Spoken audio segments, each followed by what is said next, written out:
Final game for the RoughRiders and the Tulsa Drillers in this series. Frisco is going for the sweep, and we're joined, as we are every Sunday, by the manager of the RoughRiders, Steve Buechele. A couple of wild walk-off wins the last two nights, Boo. And one thing I want to ask you about, what happened after the game there last night when it seemed like tensions were running high and emotions as well? You know, I don't really know. I think from what I gathered, there may have been a little history between Gonzalez and Rugned.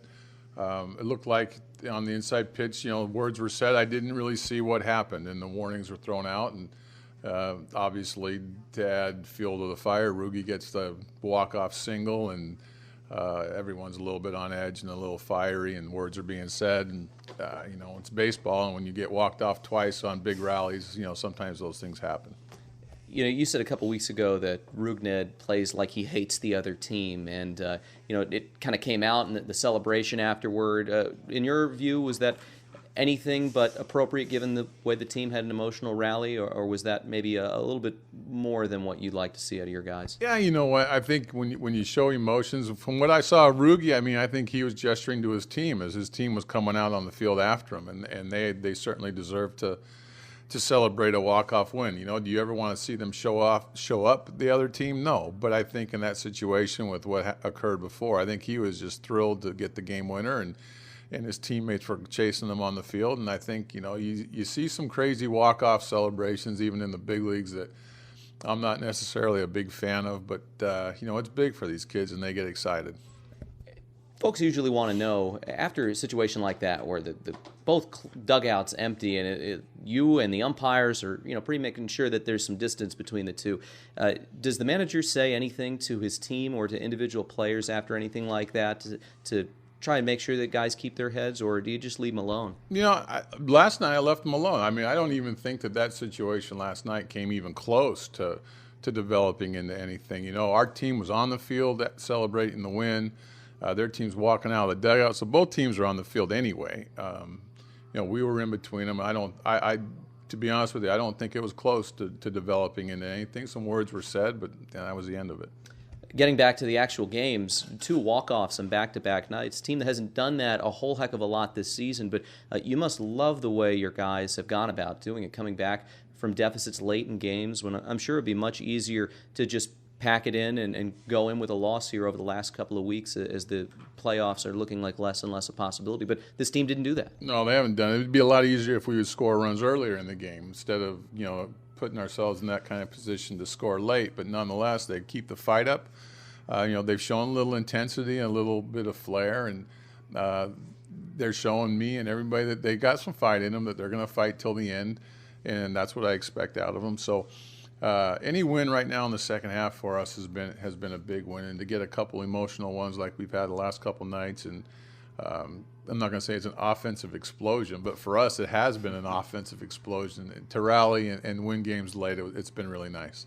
Maybe part of the reason why the team has had trouble scoring runs early is some pretty good pitchers that have gone up against this team the last couple of days.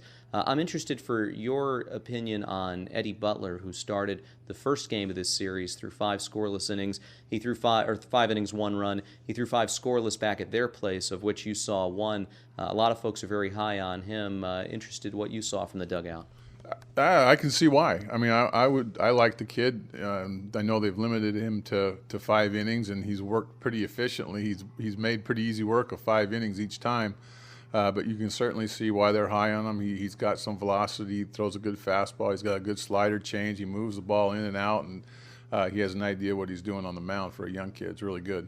Almost a completely different team from a month ago to right now, and maybe part of that is an explanation for why the defense has maybe not been as consistent as it was earlier. Is it a lot of young guys adjusting to the level, maybe also worried a little bit more about hitting, which has led to some of the increases in errors here? I think that could be part of it. I think I'm willing to bet if you look at stats for every team late in the year, error totals go up in the month of August, primarily because they're tired. Good infielders, legs get tired. You don't get the legs under your throws. You don't move as well as you do early in the season. I think fatigue late in the year is always a problem. You'll even see it in the big leagues, air numbers going up. So I think that's the primary one. And secondly is, all 3 new guys on the infield, they probably made more errors than they want to make. It's adjusting to a new field, the hitters, the speed of the dirt, the bounces, whatever. And I think there's still a little bit of anxiety and nerves. They want to show what they can do, and instead of just kind of going out there and playing like they normally do.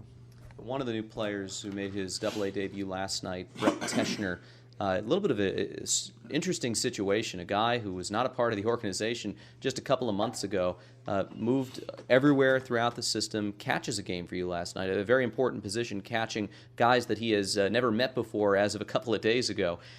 Do you, Jeff, Jason, or the pitchers do anything more than what you would do with a new player who comes up from just one level when he is so new? Do you have any special conversation with him? Yeah, he talked to him a little bit. I think Tesh was brought in here, to be strictly a backup or to help out. I'm not even sure that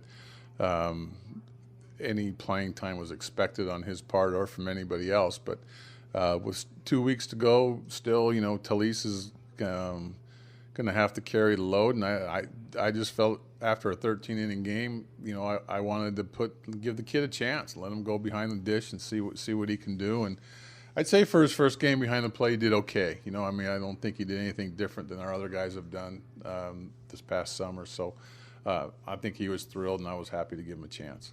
Finally, your starter tonight, Neil Ramirez, coming off a couple of abbreviated outings after he was activated off the disabled list. What do you expect from Neil tonight? I expect him to get his work in tonight. I think after his last outing, we struck out the side in the first and couldn't get out of the second. I think that one might have struck a nerve with him. I think it did with Jeff and with myself as well. So tonight I expect to see Neil go out there and get his pitches in. I think he's probably working 460 pitches, something like that. But I expect him to do very well and get his work in. Boo, congrats on the back-to-back walk-off wins. Best of luck here tonight going for the sweep. All right, thank you, Alex. That's RoughRiders manager Steve Buechele. We're back right after this on the Frisco RoughRiders Baseball Network.